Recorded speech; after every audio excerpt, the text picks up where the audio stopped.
Really? Yeah. A couple of years now, then. I've never seen his face, so I was hoping you might be able to put an image to my fantasies. Right, OK. If you could start with the sort of hair you think Mr. Darcy had. Dark hair. I think dark hair. OK. Short. Any idea about mouth? Quite a wide mouth. Right. Good for kissing. Really? OK. I brought in some other Darcy fans to give me their versions of the man in question. A longish face Longish. and a high forehead. OK. Would these other Darcys have anything in common with mine? Not your ideal person? It isn't a large nose. It's a nice, neat nose with the nostrils coming out. I think that's how I've got it. It was time to see who or what we had created.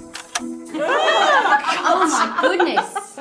Oh, sorry, Who's that? Oh, my goodness. Oh, no. That's your Darcy. Your Darcy? It is. He looks very angry. Is that a man you fancy then? Is that... Not now.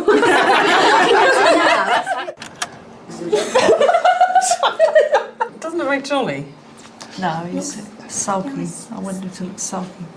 I mean, is he your ideal man? Have you ever... That's sort of as close as I could get. Yeah.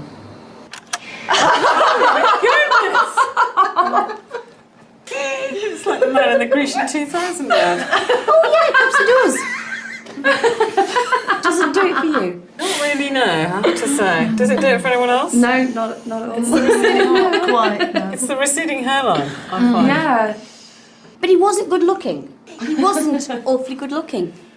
No, well, I think then you've done a really, really good job. Now, here is my E-fit version of Mr. Darcy.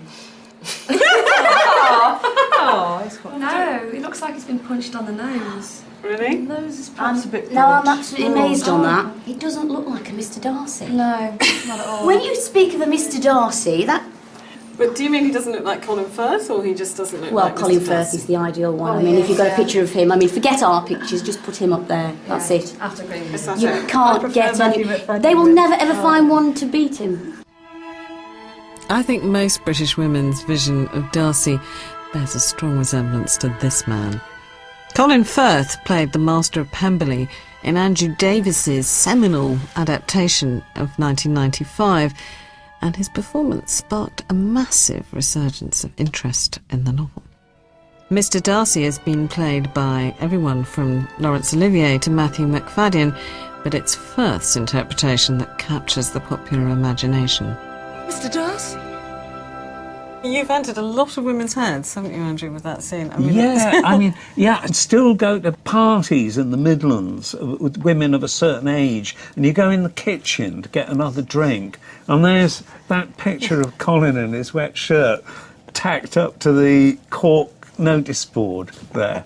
And I feel very proud. Yeah, a lot of hot flashes, I think. You know. Yeah, well, good, yeah. I think that people, before I did this, weren't prepared to accept that Jane Austen was sexy. And I had always thought that these books, Pride and Prejudice especially maybe, I mean, they're about real stuff. And the engine of the plot in Pride and Prejudice is Darcy's desire for Elizabeth. And they were all about young people who were, you know, bursting with sexual energy, really. And I tried to show the men doing lots of very energetic, manly things that would make them sweat and show off their fine, muscular thighs. And my favourite scene is when Elizabeth and Darcy have just met and she's gone to stay at Netherfield, and she comes down the stairs and there's Darcy in the billiard room. Yes, he's rubbing his cue down. And in a way, it's a purely instinctive gesture that he does when he sees Elizabeth. But I think unresolved sexual tension is so much more appealing, isn't it? Both on screen and on the page, Yes, and too. increasingly so as the years go by. That's very funny, because I was talking Don't to... you think it might be unresolved anyway? I suppose Mr. Darcy has remained my hero. He has all the qualities that I think a sensible woman should look for in a husband. I mean, apart from the money, he's kind. He humbles himself. He's proud, but he's not too proud.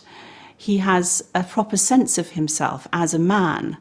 But he also loves Elizabeth as an equal. He loves Elizabeth despite her not being rich, despite her not being the most beautiful woman he can find. You know, he loves her for herself. I'm not as much a fan as I thought I would be when I first read him. I think I regard him slightly more judiciously now. I suspect he might end up being one of these men who demand their egg boiled for precisely 3 minutes. I wondered if you've ever felt, for example, that a woman was with you but wished she was really with Mr. Darcy. I think there's a kind of a double standard that operates in many women's mind, which is what they want in their fantasy world and what they want in their practical world. It's a kind of female equivalent of the virgin and the whore. You know, there's an ideal there, a double-edged ideal, you know, but it's from the other point of view, the other side of the mirror, in which the man has to be, you know, Darcy, which is the kind of rascal and the saint. And on a serious point, I actually do think that the mythology of love does screw up a lot of relationships.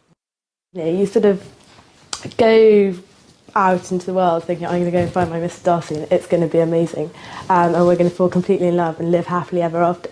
And then, you know, after a while you begin to realise that there isn't a Mr. Darcy, and if there is, he's not going to come along in, like, you know, the next 6 months, whatever. So in some ways that means you have to sort of settle for what you feel second best. The ideal way to find someone like that is just to stop looking, because men can tell desperation from miles off. Men like that don't exist. They exist in our dreams, they exist in our fantasies, but I don't think they exist in reality. I wanted to find out how to write the perfect romantic hero, so I joined a housewife, an IT consultant, a radio producer and a civil servant on a romantic writing course.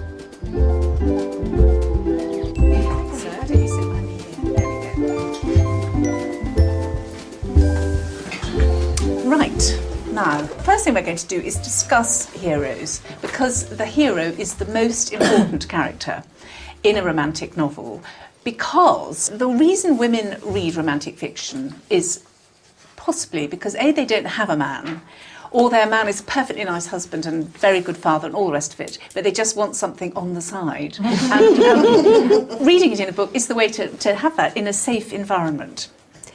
Right, I want you to write a description of a hero, but I don't want you to just describe all the characteristics that you think are heroic. I want you to describe a hero as you would first introduce him into a novel.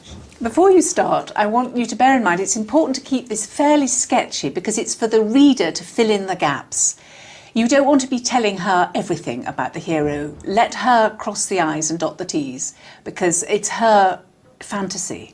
You must allow her space to have it. It's 11 o'clock, you can have 10 minutes.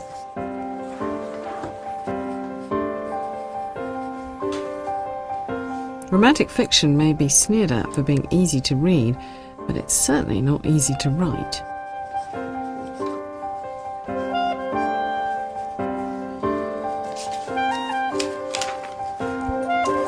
Right, have we finished now? Really? Put your pens down. Okay. Now, I'm going to, as it's the first one we've done, I'm going to ask for volunteers for reading out. Who is prepared to read out? Someone had to go first, but it wasn't going to be me. "Move it," he shouted from the open-top Jeep. "Move the bloody car." He waved with his hand, and as he sat on the side of the Jeep, swung his legs over and jumped out. He ran towards her, pushing stray strands of hair back into his ponytail. "Shift over," he opened the car door. "I'll move it." She stared down at his large, strong hands on her steering wheel. Incensed, "You will not." She pursed her lips and shoved the car into first, revving as fast as she could. How dare he think she was incapable of moving her own car? The car rocketed forward, the sheep shot past, and she ploughed into the back of the surface Jeep. And after that, it was just one smouldering hero after another. His tall, broad frame immediately dominated the room, and he nervously shoved his dark hair out of his eyes with rough hands. She heard his leather jacket creak as he squatted down beside her and reached to take the handle from her hand.